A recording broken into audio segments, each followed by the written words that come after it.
Welcome to the heart of Mexico City, where history meets chaos and your taste buds meet a lack of self-control. Today, we're exploring the historic center in one day. It's the ultimate mashup of ancient ruins and colonial architecture. This place has it all. Giant plazas for people watching, monuments that scream "take a selfie with me," and stunning buildings that'll leave you in awe. And of course, we can't forget about the irresistible snacks that'll definitely be fueling your walk. Come take a stroll with us through the most populated city in North America.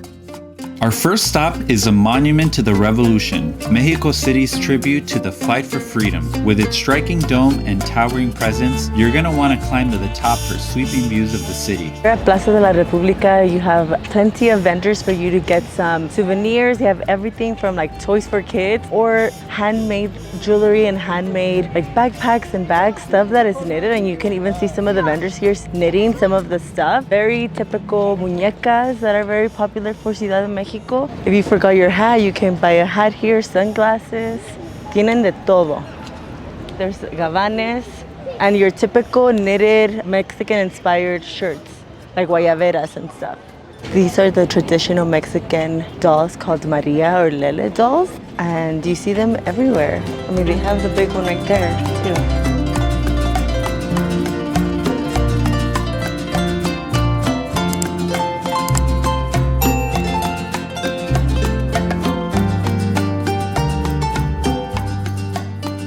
On our walking tour, we're headed to Parque Alameda Central, but right across there's, first of all, lots of vendors. There's also Barrio Alameda, which is a little indoor shopping mall with 3 different levels. The downstairs is like your cafes and maybe getting a snack to eat, and then the second level is more of the shops, jewelry, clothing, little knickknacks that you may need, and then the third level, I believe it's a bigger restaurant, but it's super cute in here. So much greenery that makes it just pop with their decor and aesthetic here. Continuing in our walking tour, we are visiting the Museo Mural de Rivera. It is 45 pesos to enter per person. So at the time of our visit, it translates to about $2-ish. You also pay $5 to allow you to video and take pictures here. The name of the mural that is highlighted is Sueño de una tarde dominical en la Alameda Central. Alameda Central being the park that's right across the street from this location. It translates to a dream of a Sunday afternoon at the park, and it depicts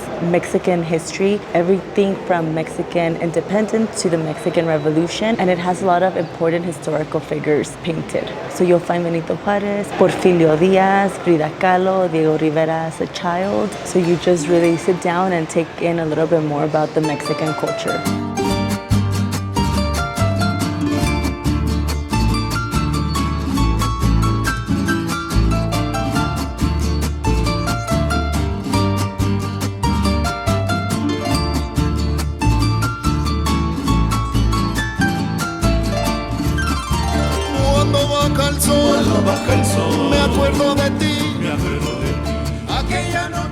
So as you visit Alameda Central, which is a very popular park, there's blocks of vendors just surrounding the area. You have souvenirs and food and... A lot of food, pretty much all of the antojitos, the little snacks that are popular in Mexico, you can find there. And you can just smell it. It smells delicious. But we just needed a little small snack, although I wanted to call a taco a small snack. We got nieve, and this is pétalos de rosa, so it's like a rose petal flavor. I think it's called nieve de bote, I'm not positive, but it's in like a metal pot, metal tin, and they essentially shake it around until it gets ice creamy.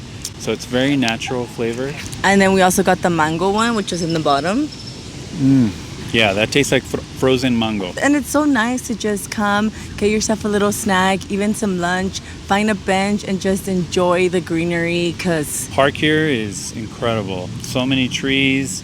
Beautiful fountains. There's so many people just taking in the day here. It's definitely a popular meeting ground here. Couples, you know, having a romantic picnic, and us. Yeah. So now we are in Chinatown, El Barrio Chino, and it's a short little strip here with lots of food and little treats and knickknacks. Something that we've noticed is really popular here at every stand are these little treats. They're just steamed and they have different colors and different fillings. We ended up just going with the cream and strawberry. So let's go ahead and try it. It's fluffy. The outside itself doesn't have much flavor. I just bit all of the bread. I think all the flavor's on the inside with the filling. It's like a jam and cream. That's yummy. A can't miss is Palacio Postal, basically the Beyonce of post offices. Built in 1907, this place is so extra with its gold accents, marble staircases, and intricate ironwork, you'll forget it's where people used to send snail mail. Plus, it's free. Our next stop was the Palacio de Bellas Artes with its stunning white marble exterior and golden dome. We didn't get a chance to visit the inside, but we did catch a stunning bird's eye view from the coffee shop across the street. Make sure to watch our Mexico City coffee shop tour video for more details. It started raining, so we need to take cover. We happened to come across an artisanal beer spot not too far away from Bellas Artes, and it's called Xolotl. We grabbed a couple beers. I'm having the hazy IPA. Evelyn is having Lágrimas Negras, World Beer Cup Festival winner. It tastes amazing. The name's pretty interesting. Xolotl, it's a god of fire and lightning, and it's usually depicted as a male with the head of a dog, which is interesting because that's their symbol up on the wall.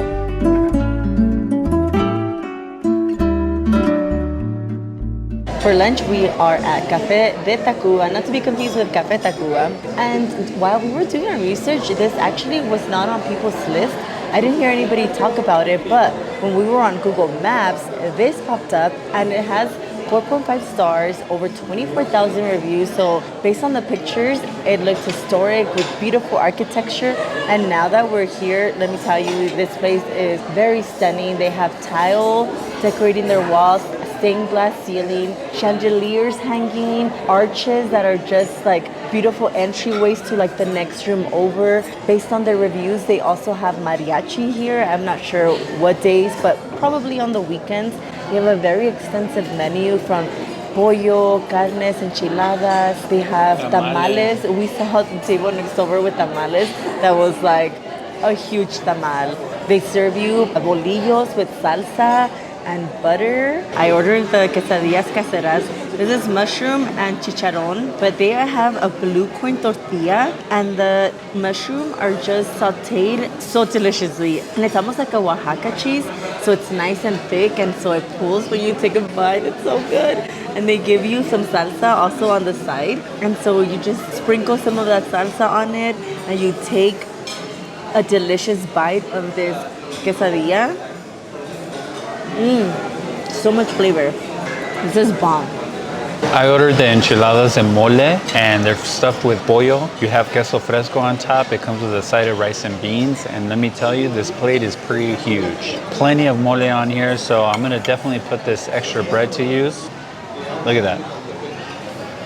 This thing is dripping with mole, and it smells and tastes so good. Great food, great food. I can see why it has 4.8 stars, 25,000 reviews. The food is delicious. It kind of has a high-end kind of feel. You know, the host was wearing a suit. The waitresses look very formally dressed. The prices are a little high. It's about $18 for this plate, which is well worth it considering the amount of food you get. But it is a little higher price compared to a lot of the other eateries that you would have around here. If you ask me, the historic building, the beautiful architecture, the stained glass, the paintings, and just the overall ambiance in here, it's well worth it to come here. So now we're headed to Zócalo. We are in the Centro Histórico, walking down Avenida Madero, which is a long boulevard for pedestrians only, with lots of shopping centers, and then you'll have your little local street vendors with churros and elotes. And if you were looking for some shopping, come here. There's electronics, there's a Zara and Adidas, and we're just gonna window shop now because we already spent a lot of money.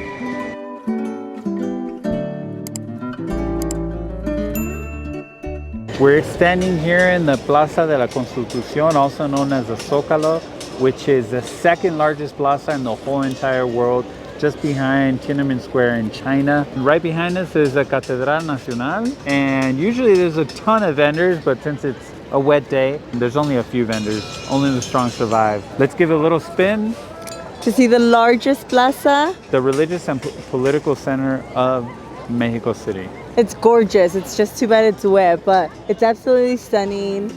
That's a wrap on our perfect one-day walking tour of Mexico City's historic center. We've seen big monuments, tiny snacks, and probably walked enough to justify all the food we just ate. Whether it's golden angels, revolutionary domes, or post offices fancier than most palaces, this place has a little bit of everything. If you found this video helpful, then you won't want to miss our video on the best bar in the world, which just so happens to be in Mexico City. Thanks for watching and catch you on the road. ¿Cómo se llama esta muñeca? I don't know what they're called, but we'll find out. Aquí los dulces. Porfinio. Folks who do limpias here to clear out those negative vibes. Thankfully, we didn't need it. Give us a few days, maybe we'll come back. Bums. Pero bombones.